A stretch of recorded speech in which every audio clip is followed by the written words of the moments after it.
She screamed the moment she walked into the gallery, a raw, guttural sound that echoed off white walls and polished concrete like an animal being gutted. "Who did this?" she shrieked. Cameras clicked. Guests turned. Whispers bloomed like wildfire. I didn't move. I just watched her stare at her own face, sculpted in warped steel and shattered mirrors, hanging at the center of an exhibition titled Matriarch. Beneath the piece, a plaque, one line: "What's loved by one can still be discarded by another." 9 days earlier, I found my daughter's sculpture in a garbage bin beside the garage, broken in half, tossed like kitchen waste, still wrapped in the ribbon she'd tied around it the night before. 7 months she'd worked on that piece, every night after class, fingers blistered, nails chipped, eyes red with effort.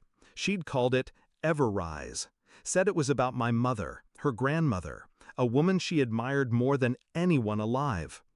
I didn't say anything when I pulled it out of the bin, didn't gasp, didn't yell. I just stared at the wreckage, then turned and walked inside. My mother, Camille, sat in the living room sipping imported tea like she'd just hosted royalty. "Why?" I asked, calm. She didn't even look at me. "It was ugly," she said, waving a dismissive hand. "Clutter. I don't like clutter." She set her cup down on a porcelain saucer that probably cost more than my daughter's car. "She's sensitive," she added. "Don't tell her." I didn't. I didn't say a single word. I just nodded. And something in me went very, very still. I used to worship that woman.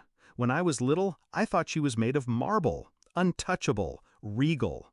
She demanded perfection, so I gave it. Straight A's, piano recitals, never argued, never cried in public. She taught me silence was strength. But that night, in the dim kitchen light, staring at that sculpture in pieces, I realized silence wasn't strength. Silence was compliance. And I had complied long enough. The next morning, I made 2 phone calls. One to the gallery curator I'd worked with before I had kids. The other to my daughter's favorite professor at the Art Institute. Then I spent the next 9 days doing what my mother never thought I was capable of, building something louder than silence. The gallery event was invite only, but my mother was the guest of honor. I sent her a custom invitation in a gold-trimmed envelope, told her it was a charity exhibit, exclusive, high society. She loves exclusive.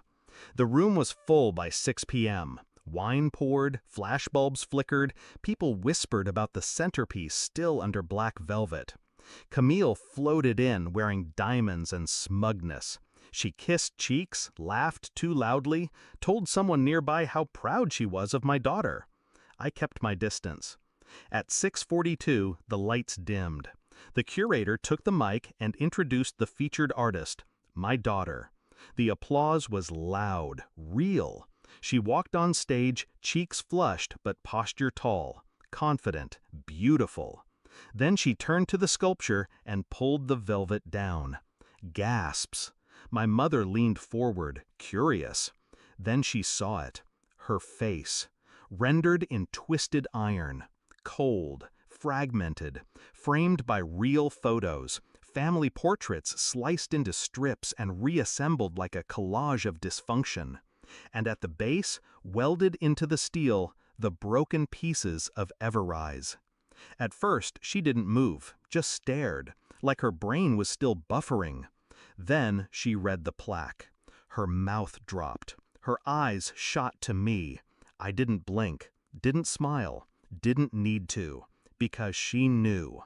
She knew exactly what this was. Not public humiliation, not art. Reckoning. She marched forward, ready to demand answers, but the professor stepped between her and the sculpture. "This is the artist's truth," he said quietly, "and it's not up for negotiation." My daughter stood beside him, chin lifted. My mother looked at me one last time. "How dare you?" I held her gaze, steady and sharp. "You taught me to be strong," I said. You just never thought I'd use it on you." She left in a whirlwind of perfume and fury. I didn't follow. The applause after she exited was polite, but layered. People get it, even if they pretend they don't. Not everyone survives mothers like mine, but some of us learn to out-create them. Later that night, my daughter sat beside me on our balcony, quiet, peaceful.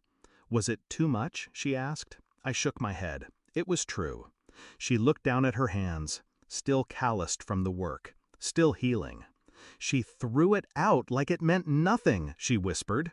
"She did," I said, "and now everyone knows."